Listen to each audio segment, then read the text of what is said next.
Justo a través de todos los medios de comunicación llevar la palabra de Dios a todos ustedes que están sintonizándonos, y vamos a titular la conferencia que voy a compartir en dos partes, en esta y en la que sigue, con el título Un mundo en el abismo. Un mundo en el abismo.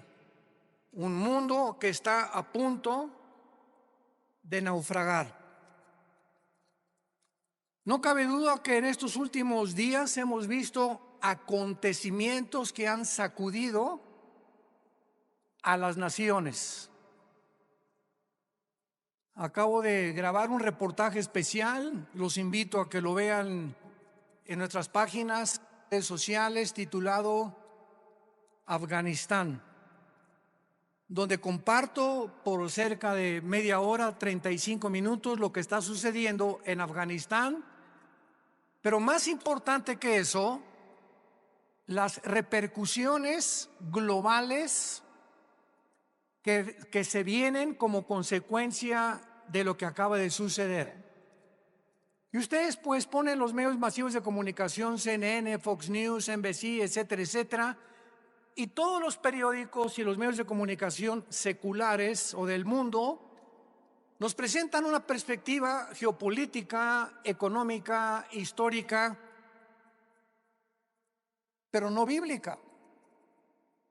Y cuando nosotros nos damos cuenta que estos acontecimientos se están desarrollando, corroborando, confirmando que verdaderamente la Biblia es ahorita la luz del mundo, siempre lo ha sido, pero mientras más oscuro esté el mundo, más oportunidad tenemos nosotros de alumbrar. Cuando un grupo de terroristas o grupo terrorista llamado los talibanes, la palabra talibán significa estudiante, porque son estudiantes del Islam y de la ley Sharia. Cuando comenzamos a recibir correos, están llegando ahorita, ¿verdad?, los aviones tratando de sacar, y las imágenes que vimos, cómo la gente se caía de las alas de los aviones cuando estaban tratando de sacar gente de Kabul, que es la capital de Afganistán. Nos llegaron más de 60, 70 correos, llamadas de teléfono. Yo no pude esa tarde colgar, le decía a mi esposa, una tras otra, de Brasil, de Argentina, de España, de Inglaterra, de hispanos desde luego, preguntándonos, ¿qué piensa usted acerca de lo que está pasando? Todo el mundo estaba alborotado, pero nadie sabía bíblicamente lo que estaba sucediendo. Me puse a orar e inmediatamente comencé a tratar de recopilar la información que yo podía reunir para dar una conferencia al otro día, un reportaje especial para que pudiéramos los cristianos principalmente darnos cuenta que los Estados Unidos de Norteamérica no aparecen en la Biblia, y lo venimos diciendo desde hace muchos años. Los Estados Unidos de Norteamérica, que tuvieron la supremacía política, militar y económica desde 1945, y que por más de 70 años jugaron el papel de policía, porque durante muchos años Estados Unidos estuvieron disque vigilando que no hubiera dictaduras o ayudar a las naciones que eran ocupadas por dictadores, luchar contra el terrorismo, como se inició desde el ataque a las Torres Gemelas. El presidente George Bush lanzó un ataque contra 3 naciones que fueron Irán, Irak y Afganistán, porque Afganistán había sido el nido o la cueva de un grupo llamado Al-Qaeda, donde posteriormente capturaron ahí en Islamabad al famoso líder Osama Bin Laden. Y esta guerra contra el terrorismo, ¿verdad?, fue llevada durante los últimos 20 años, y finalmente nos damos cuenta que con la nueva administración actualmente del presidente Joe Biden, los errores tan grandes que han cometido, ha hecho que ahora, con la actuación que Estados Unidos tuvo, le llaman ahora un tigre de papel. Estados Unidos ya no es la nación que era. Ahora China ya sabe que puede invadir Taiwán. Ahora Irán ya sabe que pueden continuar con las centrifugadoras produciendo el uranio 35 para fabricar la bomba atómica. Ahora Irán ya sabe que lo puede hacer. Ahora Corea del Norte ya sabe que no tiene ningún impedimento para someter a Corea del Sur. Y ahora Turquía también ya sabe, a través del presidente Erdogan, que pueden levantarse para la reconstrucción de Afganistán, y el presidente de Turquía se ha autonombrado el líder mundial del Islam. Lo más interesante de todo lo que está sucediendo ahorita en el mundo, que vamos a desarrollarlo brevemente, es que estas cuatro naciones, China nunca ha dejado de tener relaciones cordiales con los talibanes, nunca. Pero lo más interesante de esto, bíblicamente, porque es lo que nos interesa, y lo que solamente los cristianos lo sabemos, es que son las cuatro naciones que se mencionan en Ezequiel 38 y 39, en la próxima invasión contra Israel. Y ahora Israel, el patito feo, ha quedado por primera vez desde 1948, que volvieron otra vez a revivir nacionalmente la nación de Israel. Ya no tiene quien los defienda, han quedado vulnerables. Y también los Estados Unidos de Norteamérica han quedado vulnerables, porque si Estados Unidos no aparece en las profecías bíblicas, y en esta invasión del capítulo 38 de Ezequiel no aparece tampoco, significa o que iba a caer económicamente, o que iba a comenzar a corromperse interiormente, como dijo Abraham Lincoln. Estados Unidos no va a caer fuera por sus enemigos. Si Estados Unidos cae es porque se corrompió internamente. Y esto nos da un panorama maravilloso para saber que los cascos de los jinetes del Apocalipsis ya se escuchan en el cielo. La voz del novio ya la escuchamos, que dice: prepárate, prepárate, prepárate. Y todos ustedes que nos escuchan, que no tienen la seguridad de la salvación a través de la predicación del evangelio de la gracia de Jesucristo, prepárate para encontrarte con Dios. Porque así como los talibanes creían que en 2 meses las tropas norteamericanas iban a salir, y cuando descubren que Estados Unidos viola el pacto con el presidente Ghani y con los talibanes, de que no era verdad lo que el expresidente Trump firmó, les tomó 48 horas, 2 días les tomó apoderarse de toda una nación, sin que nadie chistara ni nadie dijera pío. Y se quedaron ahí en Afganistán más de 2,000 vehículos blindados, helicópteros Black Hawk, que son los más modernos para la guerra, más de 50 aviones, fusiles de largo alcance, de mira telescópica, lanzagranadas, millones de municiones. Y ahora este grupo se convierte en el grupo terrorista mejor armado y más peligroso del mundo entero. El mundo queda automáticamente bajo una gran amenaza. Pero estas 4 naciones, China, Rusia, Irán e Irak, forman parte de la invasión en Ezequiel 38. Esto es impresionante, es increíble. Y son las 4 naciones que están apoyando ahorita a los talibanes. y que mantienen relaciones con ellos y los van a seguir defendiendo. Y por eso todos los que se consideraban que si no actuaban como China, pues no puede entrar a Taiwán porque la flota norteamericana, ahora ya no, ahora ya pueden atacar a Taiwán. Irán, pues no podemos darle velocidad a la fabricación de las bombas atómicas porque Estados Unidos se nos puede echar encima. Ahora ya tienen la bandera libre para continuar produciendo armas nucleares. Y así, todas las naciones que tenían algún temor de que Estados Unidos reaccionara y mandara a sus soldados, se perdió completamente. El mundo ha quedado vulnerable. Abran sus Biblias en el capítulo 24 del libro de Isaías. Ojalá que todos hayan traído su Biblia. En los tiempos que vivimos, si tú no tomas en serio a Dios y sigues viniendo a la iglesia sin la Biblia, eres un cristiano de papel. A menos que ahorita en el metro se te cayó y la olvidaste, que solo Dios lo sabe.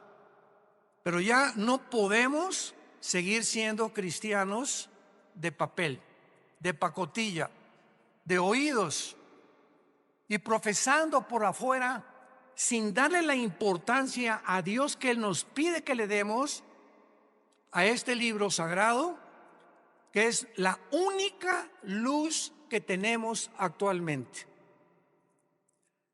El pasaje que voy a leer en Isaías 24 se escribió hace más de 2500 años. Señores ateos que nos escuchan, escépticos y todas las personas que han atacado la Biblia y que se han burlado de ella, ahora van a comenzar a buscar y a volver otra vez a encontrar quién puede darnos respuestas de lo que está pasando geopolíticamente en el mundo. Y en este pasaje, escrito hace más de 2500 años, se describe cómo va a acabar el mundo.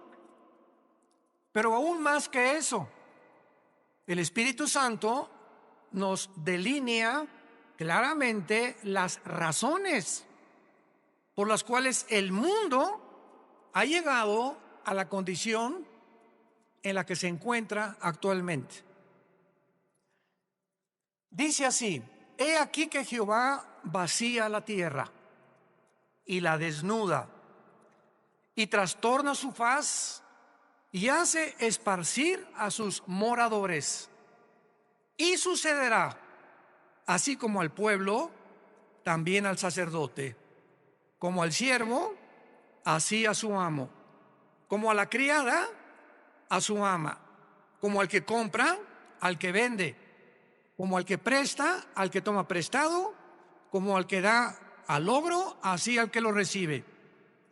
La tierra será enteramente vaciada, completamente saqueada, porque Jehová ha pronunciado esta palabra: se destruyó, cayó la tierra, enfermó.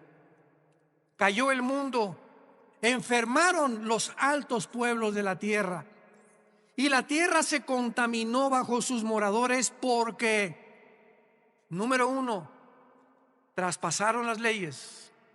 Número dos, falsearon el derecho. Y número tres, quebrantaron el pacto sempiterno. Por esta causa, la maldición consumió la tierra y sus moradores fueron asolados. Por esta causa fueron consumidos los habitantes de la tierra y disminuyeron los hombres. Se perdió el vino, enfermó la vid, gimieron todos los que eran alegres de corazón. Cesó el regocijo de los panderos, se acabó el estruendo de los que se alegran, cesó la alegría del arpa. No beberán vino con cantar, la sidra les será amarga a los que la bebieren.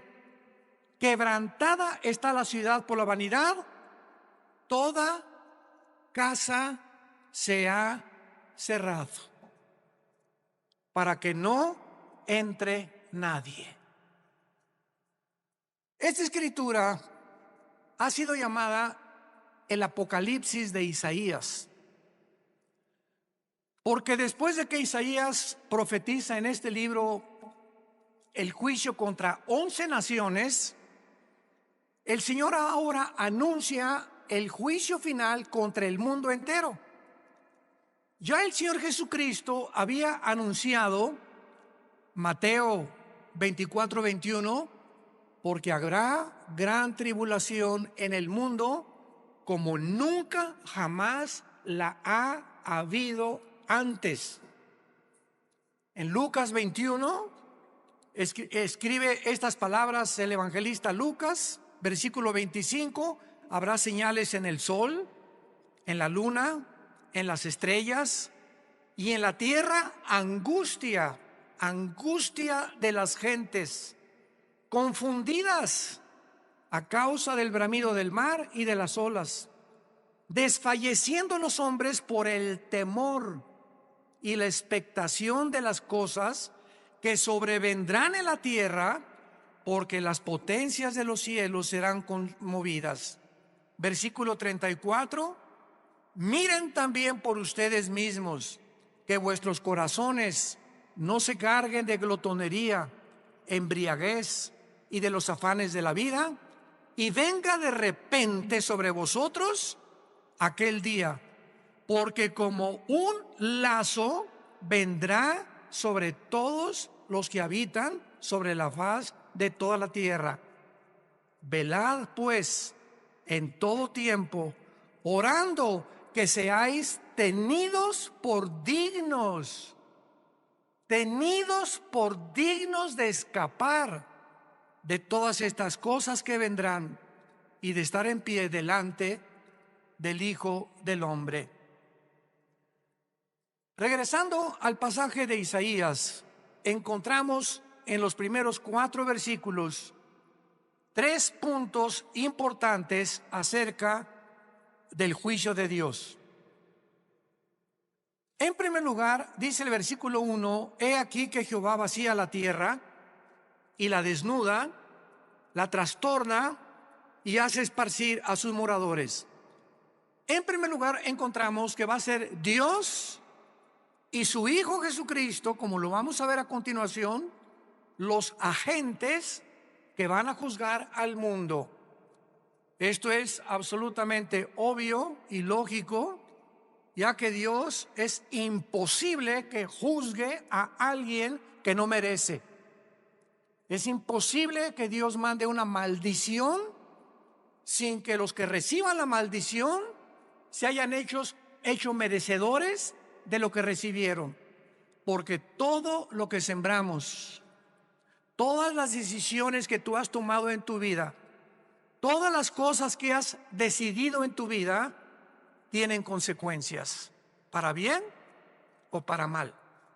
Si te casaste equivocadamente, si compraste un vehículo equivocadamente, si hiciste un gasto equivocadamente de dinero, no le eches nunca la culpa a Dios.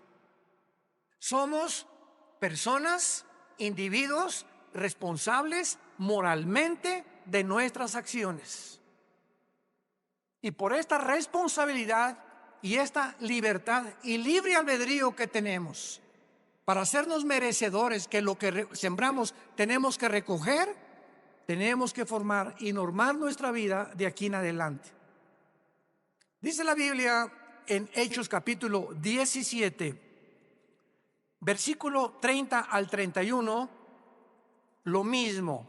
Veamos cómo los apóstoles anuncian quién va a juzgar al mundo.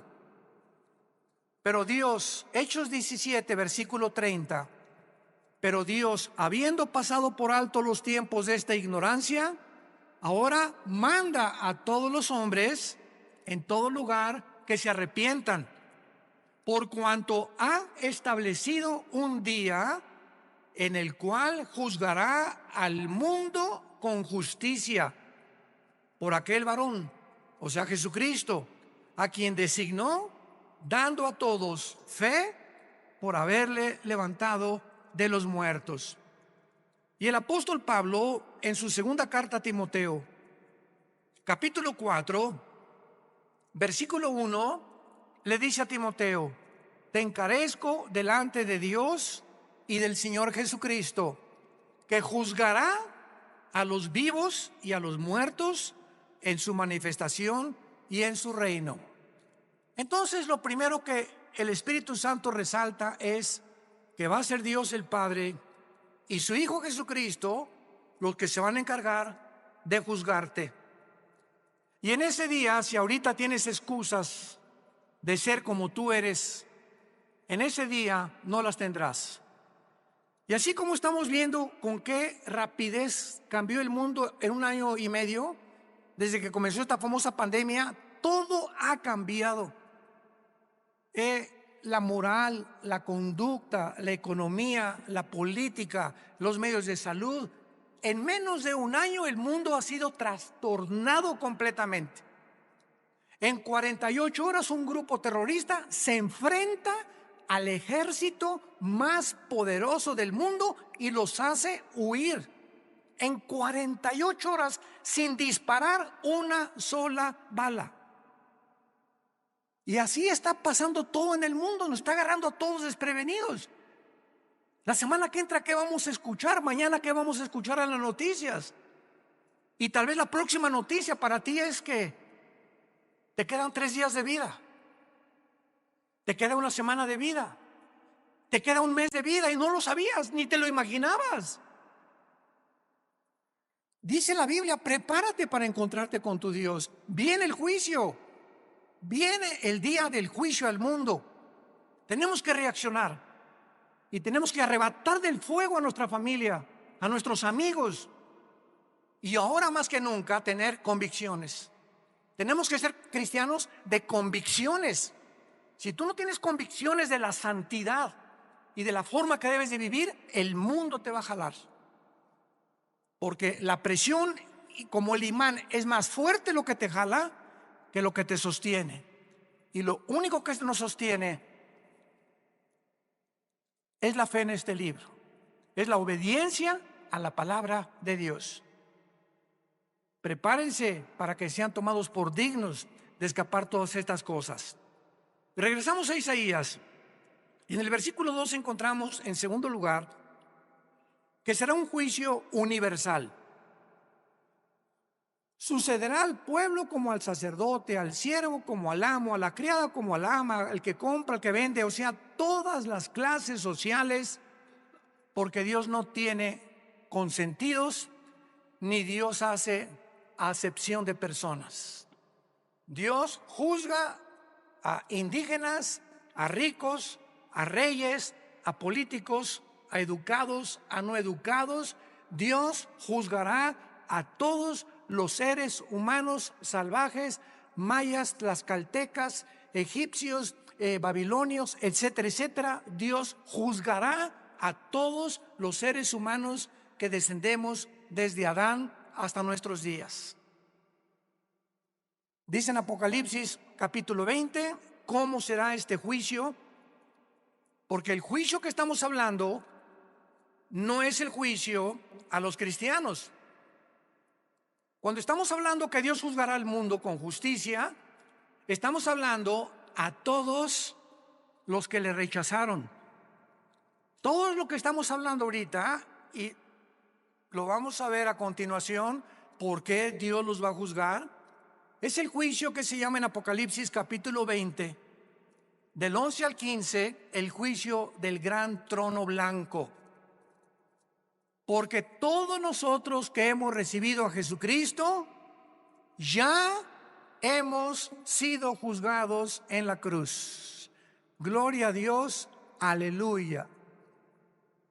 Ese hombre llamado Jesús de Nazaret, que murió y abrió sus brazos en esa cruz, llevó tu culpa, tu culpa, tu culpa y mi culpa. Y lo que tú y yo merecíamos pagar ahora en el día del juicio con el infierno y el lago de fuego, Él en la cruz lo llevó en su cuerpo de carne. El que no conoció pecado, por nosotros se hizo pecado, para que nosotros, pecadores, inmundos, cochinos, sucios, fuésemos hechos la justicia de Dios en él. Y Dios muestra su amor para con nosotros en que, siendo pecadores y en la condición en la que yo me encontraba, hace 46 años que yo recibí a Cristo, y en la condición en la que tú te encontrabas, así de cochinos y de sucios, sin ninguna esperanza, Dios me dice que me amaba y que me aceptaba si aceptaba yo el sacrificio de su Hijo en la cruz, y que desde ese momento borraba todos mis pecados del pasado, pero como si jamás los hubiera yo cometido. Esto se llama gracia, porque no lo merecíamos. ¿Qué es la gracia? Un favor que no merecemos. Hace algunos años, en la década de los 80s, íbamos cada 15 días a Santa Marta Catitla, a la penitenciaría de los hombres y también a la cárcel de mujeres. En aquel tiempo estaba de jefe de la policía el general Arturo Durazo. Dios nos dio gracia con él y me recogían en un patio en helicóptero y me llevaban a Santa Marta Catitla. Ahí aterrizaba yo con un helicóptero de la policía y juntaban a todos los presos para que les predicáramos el evangelio. Imagínense nada más la gracia que Dios nos dio. Y una vez se acerca, después del mensaje, un preso llorando y me dice: oiga, pastor, ¿usted cree que Dios me pueda perdonar? Yo había predicado sobre el hijo pródigo en esa tarde, eran como las 5:30, 6 de la tarde. Y le dije: ¿por qué? Me dice: porque he matado a 28 personas. Pero quiero decirle que estoy aquí en la cárcel no por las 27 asesinatos que cometí antes, sino porque me mandaron de un estado a la Ciudad de México a matar otro recadito que me encargaron, porque yo era matón a cuenta, y en el periférico saqué la 38 y maté a esa persona que me encargaron matar, y la policía me agarró, y estoy aquí por un crimen para pagar 15 años, pero yo debo 27 vidas más. ¿Y saben lo que le contesté? La sangre de Cristo perdona todos tus pecados. Él no lo podía creer. Quiere decir que si yo acepto a Cristo ahorita y lo reconozco como mi Salvador, todos esos crímenes no voy a pagar por ellos. Y le dije: amén. Y otro que estaba atrás dice: ay, sí, ¿verdad? Qué bueno. Ahora sí, de repente. Y le dije: porque es gracia. Esa es la gracia, ese es el mensaje del evangelio, de la gracia de Dios, que Dios te perdona siendo inmundo y pecador. Porque nadie merece irse al cielo, nadie merece el perdón. Dios nos lo da en su amor en la cruz. Esta palabra gracia no aparece en ninguna religión. En ninguna religión. Y hay cristianos que todavía no han entendido el significado de la palabra: por gracia somos salvos por medio de la fe. Es la fe la que nos da la gracia de Dios. El creer lo que Él hizo en la cruz nos hace, nos abre para que Dios tenga a favor de nosotros, se compadezca de nosotros y nos regale el amor de su Hijo Jesucristo. ¡Qué mensaje tan glorioso tenemos! Yo quiero decirte a ti que nos estás viendo por la televisión y ustedes están aquí presentes. Me puedes decir: yo he abortado 8 niños, llevo 3 divorcios, he matado, he adulterado, he hecho aquello. Si tú recibes a Cristo, Dios te perdona. Y en este día del juicio tú no estarás presente, porque Él pagó por ti y por mí. Y por eso vivimos tan agradecidos, humillados, después de lo que Él hizo en nuestro lugar en esa cruz. Dice Apocalipsis 20, versículo 11, hablando del trono donde estarán todos los que rechazaron este regalo de Dios: vi un gran trono blanco y al que estaba sentado en él, de delante del cual huyeron la tierra y el cielo, y ningún lugar se encontró para ellos. Esto nos habla que este juicio será después del milenio, porque los que estén en este juicio van a ver cómo desaparece la tierra y los cielos. Y después de este juicio Dios hará nuevos cielos y nueva tierra. Entonces, este juicio será hasta después de los 1000 años o del reino mesiánico que Jesucristo le prometió a los profetas. Y dice el versículo 12 que Juan el apóstol que escribe esto, vi a los muertos, grandes y pequeños, de pie, y los libros fueron abiertos. Y otro libro fue abierto, el cual es el libro de la vida. Y fueron juzgados los muertos por las cosas que estaban escritas en los libros según sus obras. Vemos que Juan nos dice que cuando Dios abrió los libros, todos los seres humanos que estaban enfrente del trono de Dios estaban parados. No había nadie de rodillas, todos de pie. ¿Por qué? Porque en ese momento se acabó la misericordia. En ese momento ya no hay gracia. En ese momento ya no hay favor, ya no hay nada más que dictar la sentencia. La gracia, el favor, la misericordia están hoy que tú me escuchas delante de ti a través del mensaje del Evangelio de la gracia de Jesucristo. Pero si después de esta vida tú rechazas lo que te está Dios ofreciendo en este momento, se acabó, porque eres responsable. Somos sometidos a la ley de la responsabilidad individual, y cuando tú te mueras, te morirás en tus pecados, porque tú así lo decidiste. Como dijo un predicador hace algún tiempo, Dios no manda a nadie al infierno.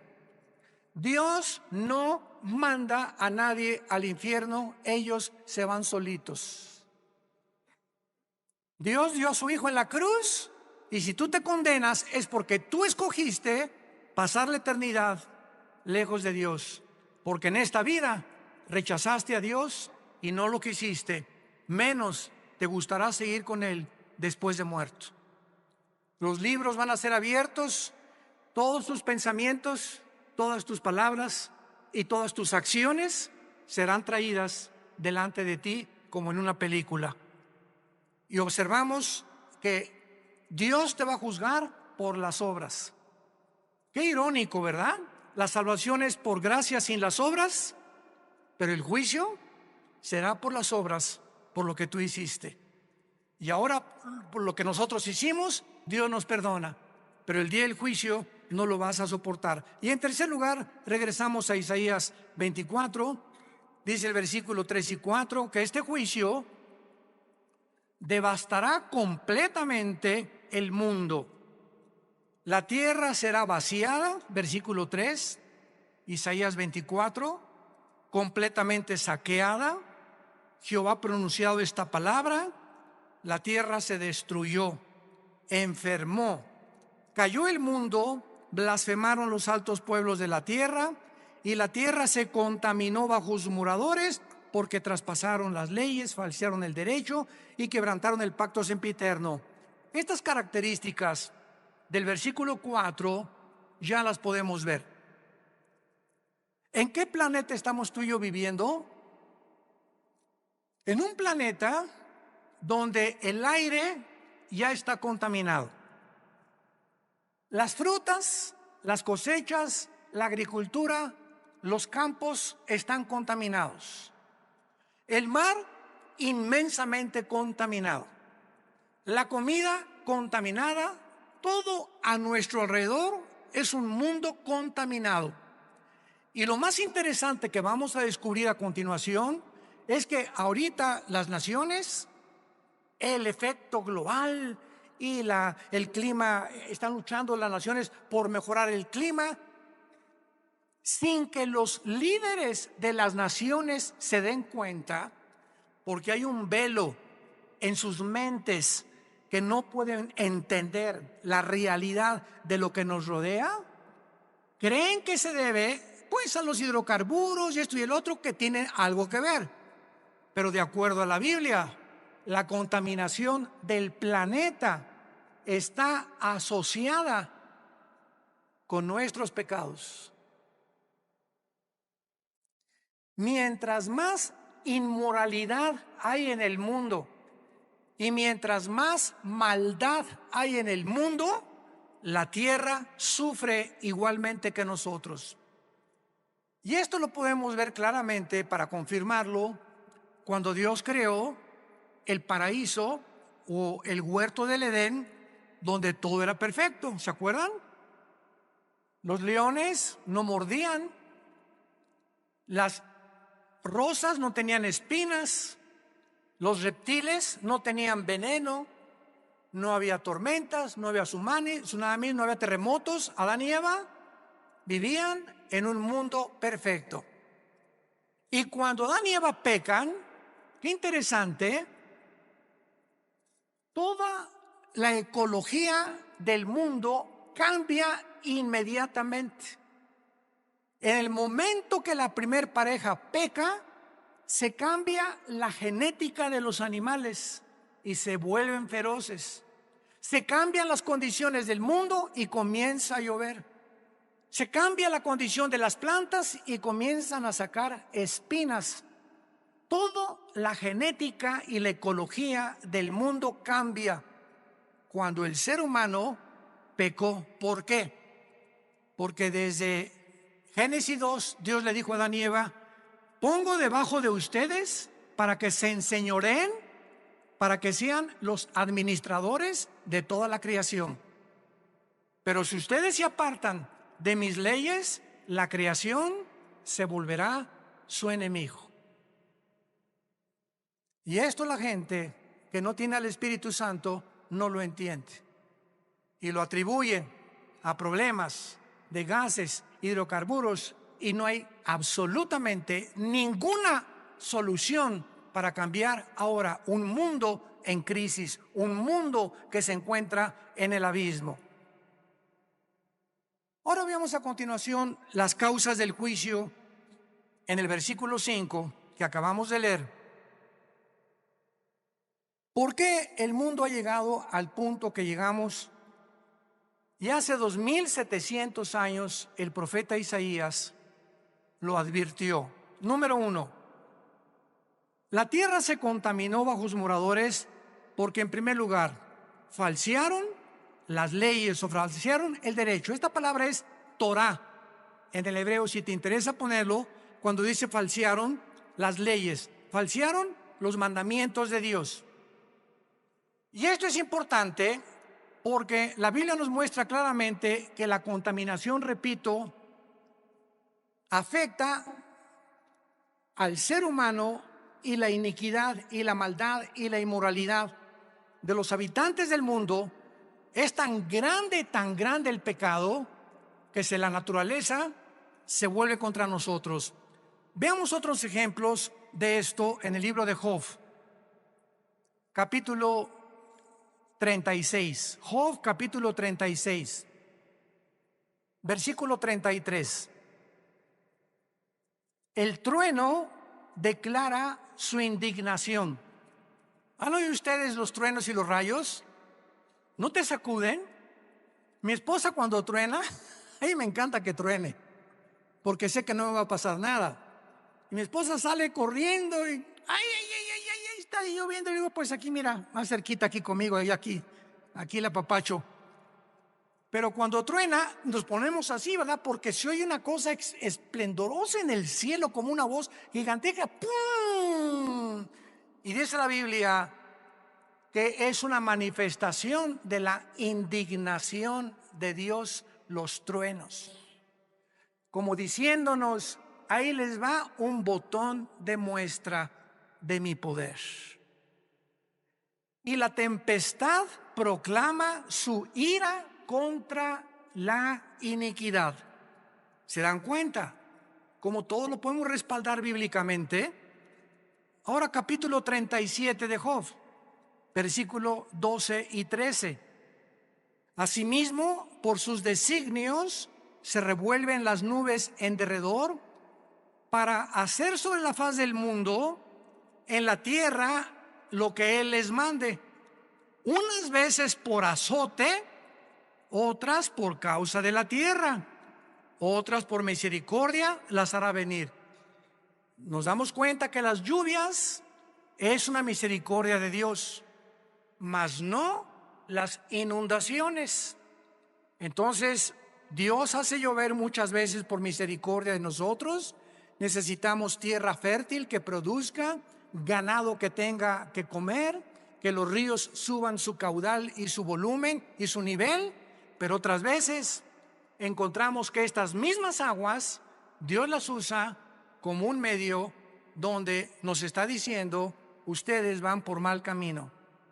Entonces, qué interesante que la Biblia nos muestre que el planeta se encuentra como se encuentra porque la maldad de los hombres es demasiada. Hemos llegado a un punto de maldad que no nos imaginamos. Dice en Romanos capítulo 1 también que Dios estableció leyes también morales. Dios estableció leyes morales. Cuando creó el mundo, Dios primero hizo las leyes de la gravitación, las leyes del electromagnetismo y las leyes nucleares. Las leyes cósmicas: la Tierra mantiene su movimiento en 24 horas, en 35 días alrededor del Sol. Vemos que la ley de la gravitación actúa las 24 horas del día, pero así, como estamos bajo un universo completamente y lujosamente, admirablemente diseñado por el Creador, gracias, señores científicos que nos escuchan, gracias al orden y el diseño de las leyes existe la ciencia. ¿Por qué existe la astronomía? Porque los astrónomos pueden ver perfectamente bien y predecir un meteoro o esto y el otro, porque el universo está obrando, trabajando metódicamente como un reloj que se le dio cuerda. ¿Por qué existen las leyes? La primera y la segunda ley de la termodinámica, porque todo nos habla que está sujeto a un deterioro, a una oxidación. El Sol pierde toneladas masa cada segundo, y gracias a esto se establece que no hay evolución, que la segunda ley de la termodinámica contradice la ley de la evolución. En lugar de que estemos evolucionando, vamos de arriba hacia abajo, no vamos mejorando. Ya se profetizó hace 2000, la tierra iba cada día a deteriorarse más, y el carácter de los seres humanos iba a llegar a comportarse más bajo que el de los animales. Traspasamos las leyes, dice Romanos capítulo 1, versículo 21. Pues habiendo conocido a Dios, no le glorificaron como a Dios, ni le dieron gracias, sino que se envanecieron en sus razonamientos, y su necio corazón fue entenebrecido.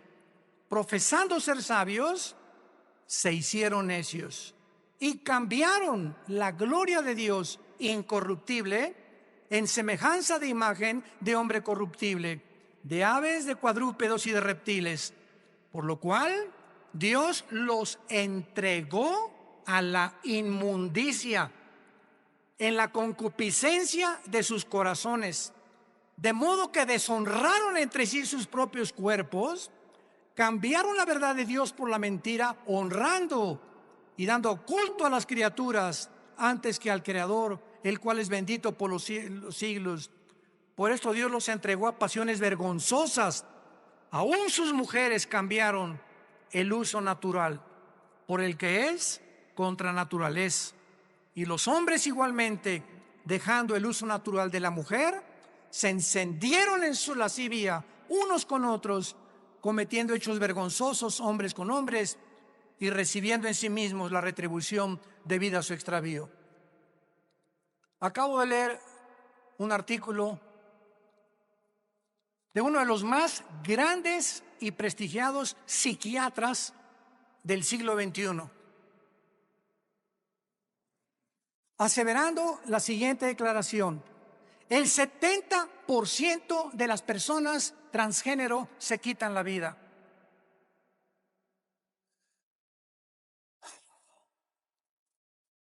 El 70% de las personas que intentaron cambiar la naturaleza con la cual nacimos, dijeron a Dios: te equivocaste, yo no soy hombre, soy mujer, no soy mujer, soy hombre. Finalmente, cuando hacen la operación y la cirugía para cambiarse el sexo, en su alma son como Dios los creó. Y comienza una lucha interna: ¿soy o no soy? ¿O qué soy? Y la confusión y el conflicto mental llega al grado que prefieren quitarse la vida. Esto fue escrito hace 2000 años por el apóstol Pablo.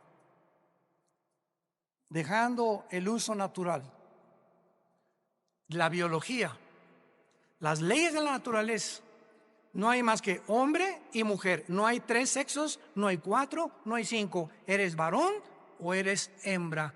Y cerramos la Biblia de acuerdo a la ciencia. Si tienes 2 cromosomas XX, eres mujer. Y si tienes el cromosoma Y, que las mujeres no tienen, eres macho camacho. Eres hombre de los pies a la cabeza. Y si tú niegas tu genética y niegas la naturaleza, acarreas, dice el apóstol Pablo, hace 2000 años, se viene sobre ti tu propia naturaleza. Y nunca podrás vivir en paz, porque has traspasado las leyes de Dios. En segundo lugar, dice: falsearon el derecho. Los gobernantes, los magistrados de justicia que nos escuchan, los jueces federales y civiles, los senadores, los diputados, los dictadores, han pervertido el derecho para gobernar recta, íntegra y honestamente una nación.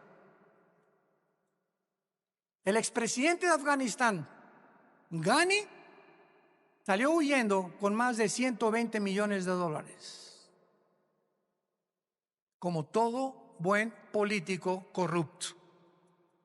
Y si vemos una gangrena, un veneno que está ahorita en las naciones, es precisamente ese: la corrupción. No es el pueblo lo que les interesa, son sus intereses personales. Me voy a llevar lo más que puedo del pastel en el poco tiempo que tengo que ejercer mi derecho, antes de que acabe todo. Y finalmente dice la Biblia: quebrantaron el pacto sempiterno. Para terminar, quebrantaron el pacto sempiterno. ¿Cuál es este pacto sempiterno? Veamos el libro de Malaquías, antes de Mateo, para terminar, el último libro de la Biblia, Malaquías capítulo 2, versículo 13, lo que el profeta escribió antes de que iniciara la venida de Jesucristo. Malaquías 2, versículo 13: y esta vez haréis cubrir el altar de Jehová con lágrimas, de llanto y de clamor. Ya no miraré más a la ofrenda para aceptarla con gusto de tu mano. Me dirás: ¿por qué? Porque ha Jehová atestiguado contra ti y la mujer de tu juventud, contra la cual has sido desleal. Estoy enojado contra ti. ¿Por qué, Señor? Porque no eres fiel a tu esposa. Y vas a llorar y te vas a arrepentir y te vas a jalar los pelos, y si te mueres en esta condición, te condenas eternamente, porque has sido desleal. Vamos a ver qué significa la palabra hebreo desleal. Siendo ella tu compañera y la mujer de tu pacto. ¿Cuál es el pacto que menciona Isaías, que acabamos de mencionar, sempiterno? El primer pacto que Dios estableció antes de cualquier institución humana, de los colegios y de los gobiernos. Se llama el pacto inquebrantable del matrimonio. A los que les interese, la palabra desleal en el hebreo es la palabra bagad, con B de bueno, A de Armando, G de Gárgara, H, A de Armando, D de David. Bagad. Escuchen lo que significa ser desleal: actuar encubiertamente, hipócritamente, fraudulentamente o secretamente, encubrir, tapar, engañar y decir cosas que no sentimos. Cuando tú te volteas a tu esposa y dices te amo, solo Dios sabe que le estás diciendo que verdaderamente le amas. Y cuando tú le dices a tu esposa te amo y atrás de ti tienes tu amante, estás encubriendo, eres un hipócrita, estás falseando completamente y Dios te está escuchando. Y eso Dios lo tiene que castigar. Dios tiene que juzgar la deslealtad, la hipocresía que podamos tener en el matrimonio. Por eso tenemos estos seminarios cada año con 300, 250 parejas, para que en esos 3 días regresemos a la Biblia, nos arrepintamos, hay una renovación de votos el último día junto a la playa, una cena de gala, y ahí podemos descubrir que, Dios mío, es que yo sentí que ya no la amaba, pero viene el Espíritu Santo y nos da algo sobrenatural que ya habíamos perdido, porque le estamos diciendo a Dios: yo quiero mantener y llegar hasta el fin con mi gordita y con mi gordito, porque de otra manera me estoy engañando. No puedo irme con un amante ni creer que hay una mujer que me satisfaga, que la mujer y la madre que tú me diste para mis hijos. El mundo está enfermo, tenemos que reaccionar, y en esta tarde les pido a todos ustedes que se arrepientan de sus pecados. Si hay alguna área en la que el Espíritu Santo te ha hablado, arrepiéntete hoy, porque por esta puerta no entraste en esta mañana por coincidencia. Dios te ama, Dios te ama, Dios te ama, y Él no quiere que salgas por esta puerta como entraste esta mañana. Tú no sabes si ahorita te atropella un coche, no sabes si te da un ataque al corazón, no sabes si te da una embolia cerebral mañana, o si pasado mañana el doctor te dice: las placas no mienten, don Pancho, usted tiene cáncer y tiene 3 meses para vivir. Dios quiere que tú vengas a la cruz a perdonar tus pecados y a que arregles tus cuentas de una vez por todas con su Hijo Jesucristo. Oremos. Te damos gracias, Señor, por tu palabra, porque de tal manera nos amas que nos has dado a tu Hijo Jesucristo, para que cualquiera, sin acepción de personas, que crea en Él, no se pierda, mas tenga la vida eterna.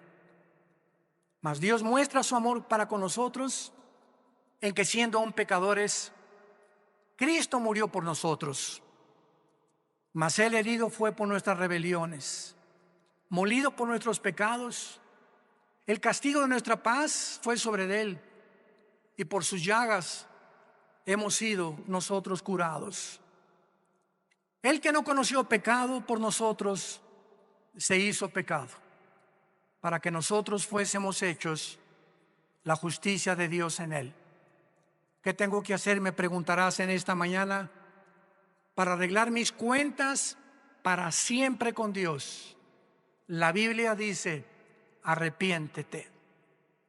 ¿Qué significa arrepentirse? Reconocer que has pecado contra Dios y que no puedes seguir viviendo igual. En segundo lugar, que no tienes el poder para cambiar, porque solo Dios te lo puede dar mediante la fe en su Hijo. En segundo lugar, creer que Cristo en la cruz pagó con su sangre por tus pecados.